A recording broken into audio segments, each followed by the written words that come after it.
হযরত মূসা আলাইহিস সালাম যখন আল্লাহ পাকের আদেশে ফিরআউনের তাড়া খাওয়ার আগেই নদীর সমুদ্রের সামনে আসলেন, আল্লাহ পাকের কুদরতে রাস্তা হয়ে গেল, রাস্তা পার হইলেন। এরপরে আল্লাহ পাকের পক্ষ থেকে মান্না এবং সালওয়া দুই জাতীয় খাবার জান্নাত থেকে তাদের জন্য পৌঁছায়া দিতেন। সুবহানাল্লাহ। কাদের জন্য বলেন তো? বনি ইসরাইলের জন্য। কাদের জন্য? বনি ইসরাইলের জন্য আল্লাহ পাক দুই ধরনের খাবার, মান্না এবং সালওয়া। মান্নুন বলা হয় হালুয়া জাতীয়, মিষ্টি সুমিষ্ট জাতীয় এক জাতীয় খাবারের নাম হলো মান্নুন। আর সালওয়ন বলা হয় এমন এক জাতীয় খাবার যে অতিথি পাখি বা বিভিন্ন আইটেমের পাখিকে একত্রিত করে পাখির ভুনা জিনিসগুলো, ভুনা গোশতগুলো তাদের সামনে পেশ করা। তো আল্লাহ পাক তাদেরকে বলছেন যে তোমরা এখান থেকে যতটুকু তোমাদের প্রয়োজন, যেখান থেকে ভালো লাগে সেখান থেকে খাও। মান্নুন ভালো লাগলে মান্নাত থেকে খাও, সালমুন ভালো লাগলে সালওয়াত থেকে খাও, কিন্তু এই খাবার ক্ষেত্রে কেউ সীমা লঙ্ঘন করবা না। আল্লাহ পাক বলে দিলেন কুলু মিন তাইয়্যিবাতি মা রাযাকনাকুম ওয়ালা তাতগাউ ফীহি। তোমরা খাও, তোমাদের জন্য যে হালাল রিজিক দেওয়া হয়েছে সেই হালাল রিজিক থেকে যেখান থেকে মন চায় ভালো জিনিসটা তোমরা তোমাদের নিজেদের জন্য গ্রহণ করো, খাও, কিন্তু সীমা লঙ্ঘন করো না। ওয়ালা তাতগাউ ফীহি, এই খাবার খাওয়ার ক্ষেত্রে তোমরা যে সীমা অতিক্রম করবা এটার সুযোগ কিন্তু নেই। তো বনি ইসরাইলের জাতি এতটাই তেড়া এবং এতটাই আত্মপ্রেমী জাতি ছিল, তারা নিজেদের মনে যেটা ধরত সেই কাজটাই তারা করতে পছন্দ করত। আল্লাহ পাক বললেন খাও এবং পান করো, কিন্তু এখানে সীমা লঙ্ঘন করো না, তোমরা জমা করার চেষ্টা করো না। তারা করলো কি? তাদের চিন্তা ভাবনা যে এই বেলা যদি সুন্দর খাবার আসছে, আগামী বেলায় যদি না আসে তো এখান থেকে খাবার একটু রেখে দেই। এই যে রাখা শুরু করে দিল আল্লাহ পাক রব্বুল আলামিন এই বনি ইসরাইলের এই জাতিকে, তখন থেকে মান্নার সালওয়া খাওয়ার বন্ধ হয়ে গেল। ইতিহাস বিশারদগণ বলেন এবং মুফাসসিরিনে কেরামের অনেকে এইভাবে বলেন যে যদি ওই সময় বনি ইসরাইলের লোকেরা এইভাবে খাবার জমা না করত, তাহলে আল্লাহ পাক রব্বুল আলামিন কিয়ামত পর্যন্ত যত মানুষ আসতো সমস্ত মানুষকে এই খাবার খাওয়াতেন। সুবহানাল্লাহ, সেই জান্নাতি খাবার। কিন্তু তারা জমা করা শুরু করে দিল। এরপরে আল্লাহ পাকের ডাকে মুসা আলাইহিস সালাম সাড়া দিয়ে চলে গেলেন তুর পাহাড়ে কিতাব আনার জন্য। আল্লাহ পাক বললেন, ও মুসা, এত তাড়া কিসের? জাতি তো পিছনে ফেলে রেখে আসছেন, আপনার জাতি কোথায়? ওয়ামা আ'জালাকা আন কওমিকা ইয়া মুসা, ও মুসা, আপনার এত তাড়াহুড়া কিসের? আপনার জাতি কোথায়? আপনার জাতিকে রেখে আসছেন কেন? মুসা আলাইহিস সালাম আল্লাহ পাকের এই প্রশ্নের জবাব দিয়ে বলেন, ক্বালা হুম উলাই আলা আসারি ওয়া আজিলতু ইলাইকা রাব্বি লিতারদা। হযরত মুসা আলাইহিস সালামকে যখন আল্লাহ পাক বললেন, ও মুসা, এত তাড়াতাড়ি কেন আসলেন? মুসা আলাইহিস সালামকে যখন বললেন আপনার জাতিকে রেখে আসছেন কেন, জাতি কোথায়?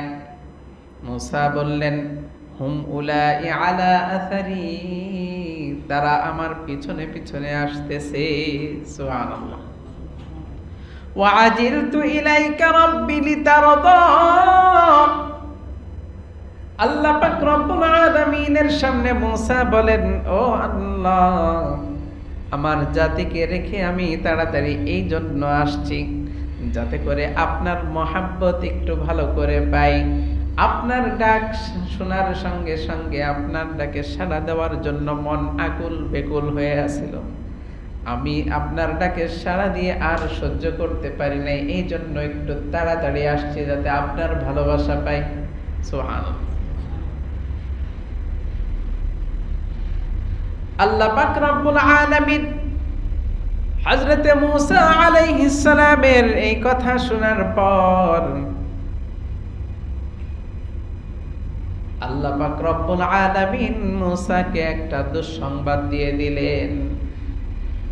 এই দুঃসংবাদটা কি শুনবেন? শুনবেন?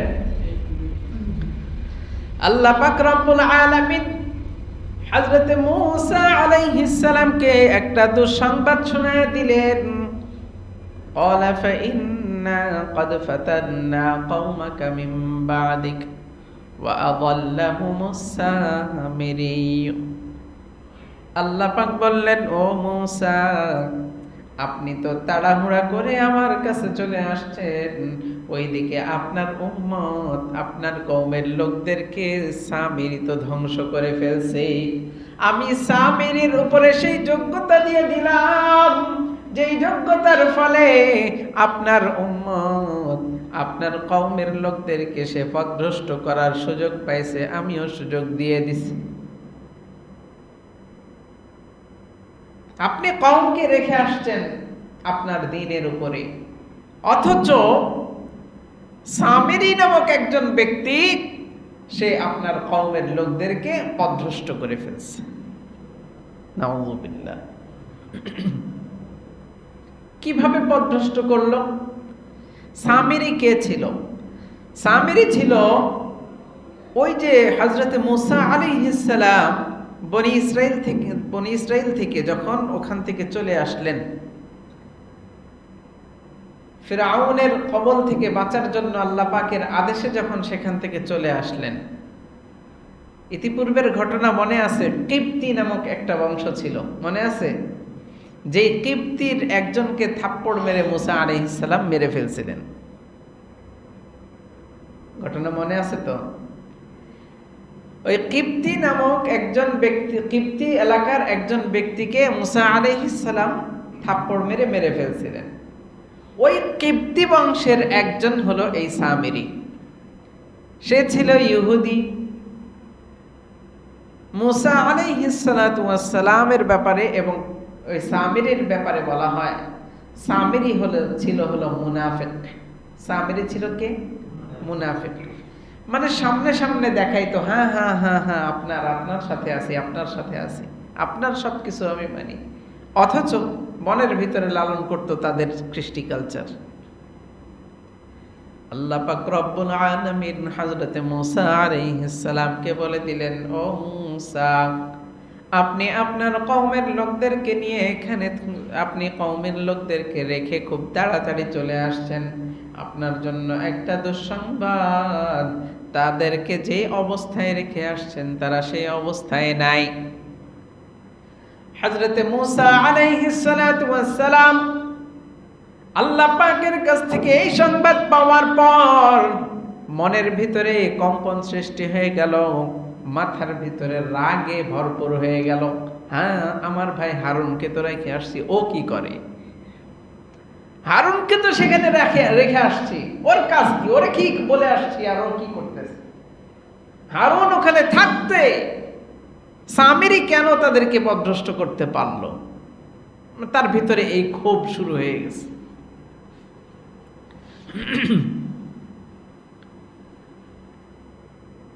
আল্লাহ পাক রব্বুল আলামিন বলেন, ফারাজা মূসা ইলা কওমিহি গাদবানা আসিফা। হযরত মূসা আলাইহিস সালাতু ওয়াস সালাম আল্লাহ পাকের কাছে ওই কথা শোনার পর রাগে গুসায়, একদম অতি ক্ষোভে, অতি রাগে, গুসায় চোখ লাল করে, মুখ লাল করে কওমের নিকটে ফিরে আসলেন। ক্বালা ইয়া কওমি আলাম ইয়াইদকুম রাব্বুকুম ওয়া'দান হাসানা। মূসা আলাইহিস সালাম তার কওমের লোকদেরকে ডাক দিয়ে বলেন, ও আমার জাতিরা, ও আমার কওমের লোকেরা, আলাম ইয়াইদকুম রাব্বুকুম, তোমাদের সাথে কি তোমাদের রব ওয়াদা করেন নাই? ওয়াদান হাসানা, উত্তম ওয়াদা, যে ধরনের ওয়াদা দুনিয়ার আর কেউ করতে পারবে না, একমাত্র আল্লাহ পাক যে ধরনের ওয়াদা করেন ওই রকম ওয়াদা আর কেউ কি করতে পারে নাকি? আল্লাহ পাক তোমাদের সাথে যে ওয়াদা করছেন ওই ওয়াদা তোমরা কিভাবে ভঙ্গ করলা? ওয়াদান হাসানা, উত্তম ওয়াদা ছিল। আফাতালা আলাইকুমুল আহদু আম আরাদতুম, আফাতালা আলাইকুমুল আহদু, তোমাদের কি আল্লাহ পাকের ওই ওয়াদা করার সময়টা কি অতিক্রম হয়ে গেছে নাকি বেশি হয়ে গেছে? আল্লাহ পাক যে তোমাদেরকে স্বাচ্ছন্দ্য জীবন দিবেন, স্বাচ্ছন্দ্যের সাথে জীবন যাপন করার সুযোগ দিবেন, এই ওয়াদা যে আল্লাহ পাক তোমাদের সাথে করছেন, এই ওয়াদা করা কি সময় বেশি হয়ে গেছে, যে অতীব সময় পার হয়ে যাওয়ার কারণে আল্লাহ পাক যে ওয়াদা করছিলেন ওই ওয়াদা ভঙ্গের একটা নির্দিষ্ট সময় চলে আসছে? এই চিন্তা ভাবনা করে কি তোমরা আল্লাহ পাকের সেই ওয়াদা ভঙ্গ করতেছো? আম আরাদতুম আইয়াহিল্লা আলাইকুম গাদাবুম মির রাব্বিকুম ফাআখলাফতুম মাওঈদি। ও আমার কওমের জাতিরা, ও আমার কওমের লোকেরা, তোমরা কি মনে করো আল্লাহ পাকের ওয়াদা আল্লাহ পাক ভঙ্গ করেন?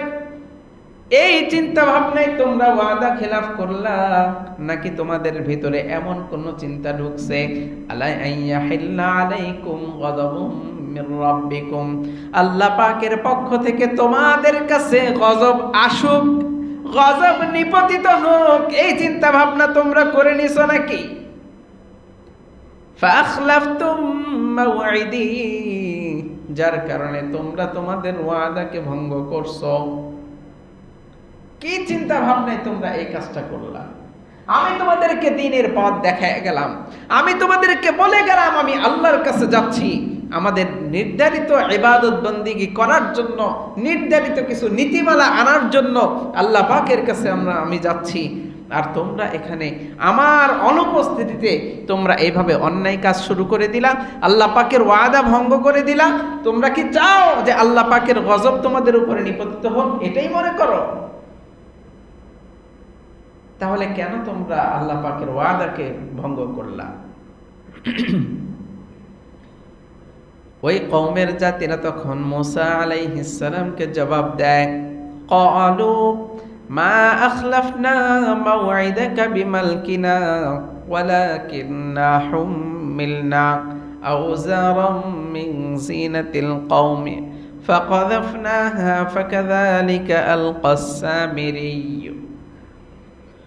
ওই কওমের লোকেরা তখন মুসা আলাইহিস সালামকে বলেন, ও মুসা, তোমার উপরে ভরসা করে সেই মিশর থেকে চলে আসছি, তোমার সাথে ভরসা করে এত দূর থেকে চলে আসছি, আমরা কি ইচ্ছা করে ওয়াদা ভঙ্গ করছি নাকি? না না না, আমরা ইচ্ছা করে ওয়াদা ভঙ্গ করি নাই, বরং আমাদেরকে ওয়াদা ভঙ্গ করার জন্য আমাদেরকে জোর জবরদস্তি করা হয়েছে। ওয়াদা ভঙ্গ করার জন্য আমাদেরকে জোর জবরদস্তি করা হয়েছে, এই জন্য ওয়াদা ভঙ্গ করছে, আমরা ইচ্ছা করে করি নাই। কিভাবে? ক্বালু মা আখলাফনা মাওঈদাকা বিমালকিনা ওয়ালাকিন্না হুমিলনা আওজারাম মিন জিনাতিল কওম ফাকাযাফনাহা ফাকাযালিকা আলকাস সামিরী। ছোট্ট একটা ঘটনা শুনে নেন, তাহলে এটা বুঝতে সহজ হবে। মুসা আলাইহিস সালাম যখন কিতাব আনতে চলে গেলেন, কার কাছে? আল্লাহর কাছে। যখন কিতাব আনতে চলে গেলেন, আল্লাহ পাক সংবাদ দিলেন কি, যে সামেরী নামক একজন ব্যক্তি আপনার উম্মতকে ধ্বংস করে ফেলতেছে, পথভ্রষ্ট করে ফেলতেছে, পথভ্রষ্ট করে ফেলছে।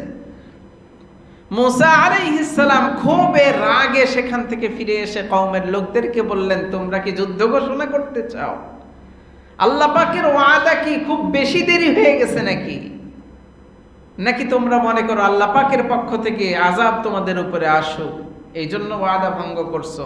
তখন তারা বলল কি, না না না, আমরা ওয়াদা স্বেচ্ছায় ভঙ্গ করি নাই, আমাদেরকে জোর জবরদস্তি করা হয়েছে, আমাদের উপরে চাপায়া দেওয়া হয়েছে, এই জন্য আমরা ওয়াদা ভঙ্গ করছি। কিভাবে চাপায়া দেওয়া হলো? কওমের লোকদের বর্ণনা, যে তুমি যখন কিতাব আনতে চলে গেলা, ও মুসা, তুমি যখন কিতাব আনতে চলে গেলা, তখন আমাদের কাছে ওই কিপ্তি বংশের কিছু মানুষ আমাদের কাছে তাদের স্বর্ণ মুদ্রা এবং রৌপ্য মুদ্রা এবং কিছু আসবাবপত্র আমাদের কাছে জমা রাখছিল। কি রাখছিল? জমা রাখছিল, আমানত রাখছিল। ওই কিপ্তি বংশের লোকেরা আমাদের কাছে আমানত রাখছিল। এখন এটা আমাদের জন্য কি হবে? আমরা কিভাবে রাখি এই আমানত? তো আমরা এটা খাইতেও পারবো না, তাদের কাছে ফেরতও দিতে পারবো না। তাদের কাছে ফেরত দিতে গেলে তারা আমাদেরকে কতল করে ফেলবে। আর যদি আমরা খাই তাহলে এটা আল্লাহ পাকের পক্ষ থেকে বৈধতা নাই। এটা আমরা কি করব? ওই যে সামেরি, কিপ্তির লোক, সামেরি তখন পরামর্শ দিল যে তোমাদের কাছে যেহেতু কিপ্তির কিছু মাল সম্পদ আছে, একটা জায়গার মধ্যে আগুন জ্বালানো হোক। আগুন জ্বালানোর পরে সমস্ত ধন সম্পদগুলো, কিপ্তির যত ধন সম্পদ তোমাদের কাছে আছে সবগুলো ধন সম্পদ ওই আগুনের মধ্যে নিক্ষেপ করো। পরামর্শ দিল কে? সামেরি। কে? সামেরি। কথা বলেন। পরামর্শ দিল সামেরি, ওই কিপ্তি বংশের লোক। তারা বলল যে কিপ্তির যত ধন সম্পদ তোমাদের কাছে জমা আছে সবগুলো আগুনে নিক্ষেপ করো। তখন হারুন আলাইহিস সালাম সেখানে উপস্থিত ছিলেন। হারুন আলাইহিস সালাম সবাইকে অনুমতি দিলেন যে ঠিক আছে, তোমরা আগুনের মধ্যে এগুলো ফেলে দাও। যখন এগুলা ফেলে দিলেন, পরবর্তীতে এই যে সামেরি হাতের মুঠে করে কি জানি একটা নিয়ে এসে হারুন আলাইহিস সালামকে বলতেছে, ও হারুন, আপনি যদি আমাকে অনুমতি দেন তাহলে আমি আমার হাতের এগুলোও এর মধ্যে ফেলতে চাই। আমার হাতের এগুলো, হাতের মধ্যে কি কিছু বলে নেই, দেখায়ও নাই, হাতের মধ্যে এইভাবে মুঠ করে নিয়ে আসছে। নিয়ে আসার পরে হারুন আলাইহিস সালামের কাছে অনুমতি চাইতেছেন যে হারুন, আপনি যদি আমাকে অনুমতি দেন তাহলে আমার হাতের গুলো আমি এই কিপ্তির মালের সাথে এখানে ফেলে দিব। হযরত হারুন আলাইহিস সালাম তখন বললেন, হ্যাঁ তুমি এখানে ফেলতে পারো, যেহেতু কিপ্তির সমস্ত মাল এখানে জ্বালায়া দেওয়া হচ্ছে, তুমিও মালগুলো ফেলে দিতে পারো। তখন সামেরি হারুন আলাইহিস সালামকে আরেকটা শর্ত দিলেন। বলল যে হারুন, আমি আমার এই সম্পদটা এখানে ফেলবো, একটা শর্ত আছে। তুমি আল্লাহর কাছে দোয়া করে বলো, আমার হাতের মধ্যে যা আছে আমি যদি এই আগুনের মধ্যে ফেলি, আমার মনের যে আশা আছে, আমার ওই মনের আশা যেন রব পূরণ করে দেয়। এই দোয়া তুমি আল্লাহ পাকের কাছে করো, তাহলে আমি এইটা, তুমি যদি এই দোয়াটা করো তাহলে আমি এগুলো ফেলতে পারি। হযরত হারুন আলাইহিস সালাতু ওয়াস সালাম সরল মনে আল্লাহ পাকের কাছে দোয়া করে ফরিয়াদ করে বললেন, হে আল্লাহ, হারুন, আমি হারুন আপনার কাছে ফরিয়াদ করে বলি, এই সামিরির হাতের মধ্যে যা আছে, এই সামিরি যখন আগুনের মধ্যে এগুলো ফেলে দিবে তখন ওই তার মনের আশা, যে আশায় সে ফেলতেছে, তার মনের আশা তুমি পূরণ করে দিও। আল্লাহ পাক রব্বুল আলামিন হযরত হারুন আলাইহিস সালাতু ওয়াস সালামের দোয়া কবুল করে ফেলছেন। সুবহানাল্লাহ। হারুন আলাইহিস সালামের দোয়া কবুল করে ফেলছেন। ওই সামিরির হাতের মধ্যে ছিল এক মুঠ মাটি। কি ছিল? মাটি। এক মুষ্টি মাটি হারুন আলাইহিস সালামের সামনে তখন ওই আগুনের মধ্যে ফেলে দিল। আগুনের মধ্যে ফেলার পর ওখান থেকে হাম্বা হাম্বা জাতীয় এক জাতীয় আওয়াজ আসতেছে, গরুর আওয়াজের মতো। কিসের মতো? গরুর আওয়াজের মতো হাম্বা হাম্বা আওয়াজ আসতেছে। আগুন যখন নিভে গেল, ওই যে পোড়ার যে জিনিসগুলো, স্বর্ণ অলংকার যা কিছু আছে সবকিছু যখন পুড়ে একত্রিত হয়ে গেছে, ওই জিনিস দিয়ে তখন একটা গাভীর অবয়ব দাঁড় করাইছে ওই সামিরি। গাভীর অবয়ব দাঁড় করানোর পর ওই সামিরির কাছে ওই মাটি আরো ছিল। তখন ওই মাটি ওই অবয়ব দাঁড় করানো বস্তুর উপরে যখন ফেলে দিল, তখন ওইটা গরুর বাছুর হয়ে হাম্বা হাম্বা হাম্বা হাম্বা ডাক শুরু করে দিয়েছে। সামিরি তখন সমস্ত কওমের লোকদেরকে ডাক দিয়ে বলে, কওমের লোকেরা তোমরা এদিকে আসো, এই তো তোমাদের সামনে খোদা এই তো তোমাদের সামনে তোমাদের খোদা মুসার খোদা এখানে, মুসা তোমাদেরকে ভুলভাল বুঝাইয়া চলে গেছে অন্য খোদার কাছে, নাউজুবিল্লাহ। মুসা বুঝতেই পারে নাই, মুসা বুঝতেই পারে নাই যে তার খোদা এখানেই আছে, নাউজুবিল্লাহ। ওই সামিরের এই কৃতকার্য দেখে সমস্ত লোকেরা মনে মনে ভাবলো আসলেও তো তাই, যার জীব ছিল না, জীবন্ত কিছুই ছিল না, একটা অলংকারের টুকরা ছিল, সেখান থেকে যখন অবয়ব দাঁড় করানোর পর এটার একটা আকার আকৃতি দাঁড়াইলো, আকার আকৃতি দাঁড়ানোর পরে এর মধ্যে জান আসলো কিভাবে? তাহলে এটাই তো খোদা। সবাই মিলে ওই বাছুরের পূজা শুরু করে দিছে,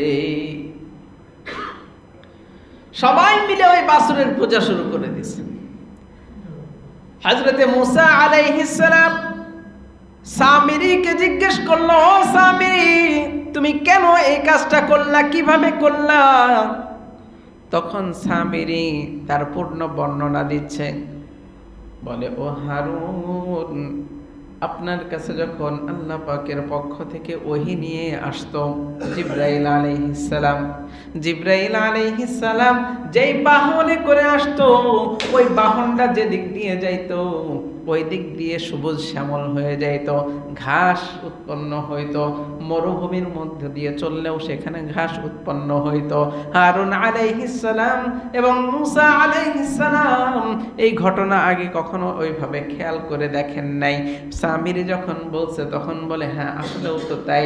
সামিরী তখন চিন্তা ভাবনা করে নিছে, ওই মুসা যখন জিবরাইল আলাইহিস সালাম যখন দুনিয়ার বুকে আসে, যখন আল্লাহ পাকের ওহী নিয়ে মুসা আলাইহিস সালামের কাছে আসে, তখন তার মাথার ভিতরে চিন্তা ভাবনা ঘুরতেছিল, অবশ্যই অবশ্যই এই বাহনের কোনো কৃতকার্যিত আছে, অবশ্যই অবশ্যই এই বাহনের কোনো ক্ষমতা আছে, সুতরাং এখান থেকে এক মুঠ মাটি নিয়ে রাখি, কাজে লাগতে পারে। যেহেতু দেখতেছে মরুভূমির মধ্যে চললেও এখানে ঘাস হয়ে যাচ্ছে, গাছপালা হয়ে যাচ্ছে, যেখানে ঘাসের কোনো নামগন্ধ নাই সেখানে সবুজ শ্যামল হয়ে যাচ্ছে, সেখান থেকে তার মাথার ভিতরে চিন্তা ভাবনা ঢুকছে, না এই মাটি তো কোনো না কোনো কাজের মাটি, এটা একটু রাখি, ভবিষ্যতে কাজে লাগবে। ওই যে মুসা, আমি ওই সময় মাটি রাখছিলাম, আজকে ওইটা যখন এখানে নিক্ষেপ করছি, তোমার রবের কসম করে বলি, ওই রব এটাকে হাম্বা হাম্বা ডাক শোনায় দিছে। আল্লাহু আকবার। হযরতে মুসা আলাইহিস সালাম ওইখান থেকে আসার পর সরাসরি প্রথমেই আগে কওমের লোকদেরকে ধরেন নাই, সর্বপ্রথম তার ভাই হারুন আলাইহিস সালাম, তিনিও তো নবী।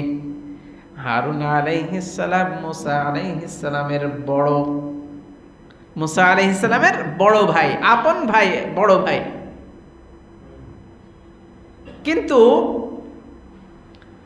মুসা আলাইহিস সালাতু ওয়াস সালামের তবকা ছিল বেশি উপরে, কারণ আল্লাহ পাক রব্বুল আলামিন মুসা আলাইহিস সালামকে প্রথমে নবী বানাইছেন, মুসা আলাইহিস সালামের পরে হারুনকে নবী বানাইছেন। এই জন্য মর্যাদাগত দিক দিয়ে হারুন আলাইহিস সালাম বয়সে বড়, কিন্তু মর্যাদায় মুসা আলাইহিস সালাম বড়। কথা বুঝতে পারছেন? হযরতে মুসা আলাইহিস সালাম ওই তুর পাহাড় থেকে যখন ফিরে আসলেন, সর্বপ্রথম হারুন আলাইহিস সালাতু ওয়াস সালামকে এসে প্রথমে দাড়ির মধ্যে ধরছে, এক হাত দিয়ে দাড়ি ধরছে, আরেক হাত দিয়ে মাথা ধরছে, এক হাত দিয়ে দাড়ি আরেক হাতে মাথা ধরে বলতেছে, এই তোমারে আমি রেখে গেছি এদেরকে দেখাশোনা করার জন্য, তুমি থাকতে সামিরী কিভাবে এই কাজটা করলো, কিভাবে করলো? যখন ওই দাড়ির মধ্যে আর মাথার মধ্যে ধরছে, তখন হযরত হারুন আলাইহিস সালাতু ওয়াস সালাম মুসা আলাইহিস সালামকে বলেন, ও আমার আপন মায়ের পেটের ভাই, আমার দাড়ি ধরো না, আমার মাথা ধরো না। কোরআনের আয়াত, এখানে আয়াতের তরজমা। হারুন আলাইহিস সালাম বলছেন যে ও আমার ভাই, মায়ের পেটের ভাই, আপন ভাই, ও আমার ভাই বলেন নাই, বলছে আমার মায়ের পেটের ভাই, তার মানে গুরুত্ব বেশি বোঝানোর জন্য। ও আমার মায়ের পেটের ভাই, আমার দাড়ি আর মাথা ধরো না। ইন্নী খাশিতু আন তাকুলা ফাররাকতা বাইনা বানি ইসরাঈলা ওয়া লাম তারকুব কওলি। আমি তো ভাবছিলাম, আমি তো এই কথার ভয়ে আসছিলাম যে তুমি নি আয়েশা আমারে বলো যে আমি বনি ইসরাইলের লোক হয়ে গেছি, তুমি নি আয়েশা আমারে বলো যে আমি কিপ্তির লোক হয়ে গেছি, এটা নি বলো। আমি এটা ভয় পাইছিলাম, আমি এই জন্য তোমাকে বলি নাই যে আমার হাত ধরো না, দাড়ি ধরো না, মাথা ধরো না। আমি ভয় পেয়েছিলাম ভিন্নটা। তাহলে ওই যে আল্লাহ পাক ঘোষণা দিয়ে দিলেন যে ও মুসা, তোমার কওমকে ধ্বংস করে ফেলতেছে। মুসা আলাইহিস সালাম ফিরে আসলেন, কওমের লোকদেরকে জিজ্ঞেস করলেন, তোমরা কি চাও আল্লাহ পাকের গজব তোমাদের উপরে আসুক? তারা বলল, না না না না, আমরা স্বেচ্ছায় কিন্তু এটার শুরু করি নাই, স্বেচ্ছায় এটার ইবাদত শুরু করি নাই, এটার পূজা শুরু করি নাই, আমাদেরকে বাধ্য করা হয়েছে। কারণ সামিরি যখন আমাদের সামনে একটা মূর্তি তৈরি করে এটার মধ্যে জান নিক্ষেপ করলো, এটার মধ্যে জান নিয়ে আসলো, আমরা তো অটোমেটিক্যালি বুঝে গেছি যে না, এটাই খোদা। অটোমেটিক্যালি আমরা বুঝে গেছি যে এটাই খোদা, এই জন্য আমরা ইবাদত শুরু করছি, আমাদেরকে ইবাদত করতে বাধ্য করছেন। হযরত হারুন আলাইহিস সালাম তাদেরকে বারবার নিষেধ করছেন যে না না না, তোমরা এই কাজ করো না, তোমরা এই কাজ করো না, এটা করো না। فأخرج لهم عجلا جسدا له خوار فقالوا هذا إلهكم وإله موسى فنسي أفلا يرون ألا يرجع إليهم قولا ولا يملك لهم ضرا ولا نفعا أفلا يرون ألا يرجع إليهم قولا। সামিরের বক্তব্য ছিল এমন যে আমি তাদের সামনে এটা করছি, কি তারা কি মনে এটা বুঝতে পারে নাই? তারা কি এটা দেখতে পায় না যে না, আমি যেটা তৈরি করছি এটার মধ্যে কেউ কারো কোনো ক্ষতিও করতে পারে না, কারো কোনো উপকারও করতে পারে না? এটা কি তারা চোখে দেখে না? আমি না সেটা বানাইয়া দিছি, আমি না সেটাকে একটু আগ বাড়াইয়া দিছি, কিন্তু তারা তো নিজেদের বিবেক বুদ্ধি চক্ষু দেখে, তাদের চোখ দিয়ে দেখে এটা তো চিন্তা ভাবনা করার দরকার ছিল যে না, আসলে সে কি কারো উপকার করতে পারে কিনা, নাকি কারো কোনো ক্ষতি করতে পারে। এটা তো কারো কোনো উপকারেও আসে না, ক্ষতিতেও আসে না, তাহলে সে আবার রব হয় কি করে? এটা কি তারা বোঝে না? হারুন আলাইহিস সালাম তখন বলেন, ওয়ালাকাদ ক্বালা লাহুম হারুন মিন ক্বাবলু ইয়া কওমি ইন্নামা ফুতিনতুম বিহি ওয়া ইন্না রাব্বাকুমুর রাহমানু ফাত্তাবিউনি ওয়া আতিউ আমরি। হারুন আলাইহিস সালাম কওমের লোকদেরকে বলেন, না না না, তোমরা এই কাজ করো না। মুসা যেইভাবে আমাদেরকে শিখায় গেছেন আমরা সেইভাবেই থাকবো, তোমরা আমার অনুসরণ করো, আল্লাহর অনুসরণ করো, আমার অনুসরণ করো। কওমের লোকেরা হারুন আলাইহিস সালামকে জবাব দেন, ক্বালু লান নাবরাহা আলাইহি আকিফিনা হাত্তা ইয়ারজিআ ইলাইনা মূসা। হারুন আলাইহিস সালাম বারবার যখন কওমের লোকদেরকে বলে, ও আমার কওমের লোকেরা, তোমরা এখান থেকে ফিরে আসো, তোমরা এটার প্রতি উদ্বুদ্ধ হইও না, তখন তারা হারুন আলাইহিস সালামকে জবাব দেন, লান নাবরাহা আলাইহি আকিফিনা হাত্তা ইয়ারজিআ ইলাইনা মুসা যতক্ষণ পর্যন্ত ওই রবের কাছ থেকে যতক্ষণ পর্যন্ত মুসা আমাদের কাছে ফিরে না আসবে ততক্ষণ পর্যন্ত আমরা এটারই ইবাদত করব, এটার উপরেই থাকব। নাউজুবিল্লাহ। মুসা যতক্ষণ ফিরে আসবে না ততক্ষণ আমরা এটারই আমল করব, এটারই ইবাদত করব। ক্বালা ইয়া হারুন মা মানা'আকা ইয রাআইতাহুম দাল্লু আল্লাহ তাত্তাবি'আন আফa'আসাইতা আমরি। হযরত মুসা আলাইহিস সালাম তখন এসে হারুন আলাইহিস সালাতু ওয়াস সালামকে বললেন, ইয়া হারুন, ও হারুন, মা মানা'আকা ইয রাআইতাহুম দাল্লু, তারা তোমার চোখের সামনে পথভ্রষ্ট হয়ে যাইতেছে, কে বাধা দিল তোমাকে এদেরকে নিষেধ করার জন্য? আল্লাহ তাত্তাবিআন আফাআসাইতা আমরি। মুসা আলাইহিস সালামের এই কথা শুনে হারুন বলেন, আমি তো তাদেরকে বারবার করে নিষেধ করছি, কিন্তু তারা আমার নিষেধ করেন নাই। ক্বালা ইয়া ইবনা উম্মা, তখন হারুন বলেন, ইয়া ইবনা উম্মা, ক্বালা ইয়া ইবনা উম্মা লা তাখুয বিলিহইয়াতি ওয়ালা বিরাসি। ও আমার মায়ের পেটের ভাই, আমার দাড়ি ধরো না, আমার মাথা ধরো না। ইন্নী খাশিতু আন তাকুলা ফাররাকতা বাইনা বানি ইসরাঈল ওয়া লাম তারকুব কওলি। আমি তো এই ব্যাপারে ভয় পাইছিলাম যে তুমি নিয়ে আমারে বলে ফেলো যে আমি বনি ইসরাইলের সাথে যোগ দিয়ে দিছি, তুমি নিয়ে আমারে বলো আমি কিপ্তির সাথে যোগ দিয়ে দিছি, এই কথার ভয় আমি পাইছিলাম। ক্বালা ফামা খাতবুকা ইয়া সামিরি। তখন মুসা আলাইহিস সালাম ওই সামিরিকে ডাক দিয়ে জিজ্ঞেস করলেন, তুমি কেমনে করলা এটা, কাহিনীটা কি, তুমি করলা কেমনে? ক্বালা বাসুরতু বিমা লাম ইয়াবসুরু বিহি ফাকাবালতু কবদাতাম মিন আসারির রাসূল ফানাবালতুহা ওয়া কাযালিকা সাওয়ালাত লি নাফসি। ক্বালা ফাযহাব فإن لك في الحياة أن تقول لا مساس। সামিরি যখন পূর্ণ বর্ণনা মুসা আলাইহিস সালামের সামনে তুলে ধরলো, তখন মুসা আলাইহিস সালাম আল্লাহ পাকের পক্ষ থেকে দোয়া করে তার উপরে লানত দিয়ে দিলেন। কি করলেন? লানত দিয়ে দিলেন। فقبضت قبضة من أثر الرسول فنبذتها وكذلك سولت لي نفسي قال فاذهب।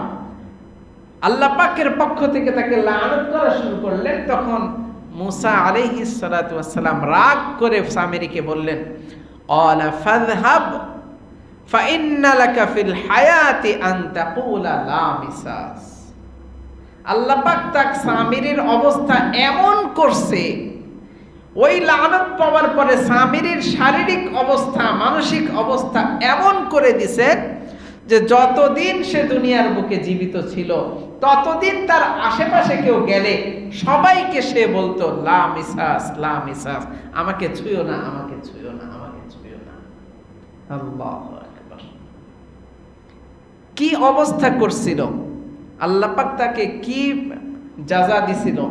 ওই যে গোবৎস তৈরি করার কারণে, মানুষকে পথভ্রষ্ট করার কারণে আল্লাহ পাক তাকে কি জাযা দিলেন, কি ক্ষতির জিনিসগুলো তার উপরে দিলেন, এইটা ইনশাআল্লাহ আমরা আগামী সপ্তাহে জানার চেষ্টা করব, জানবো।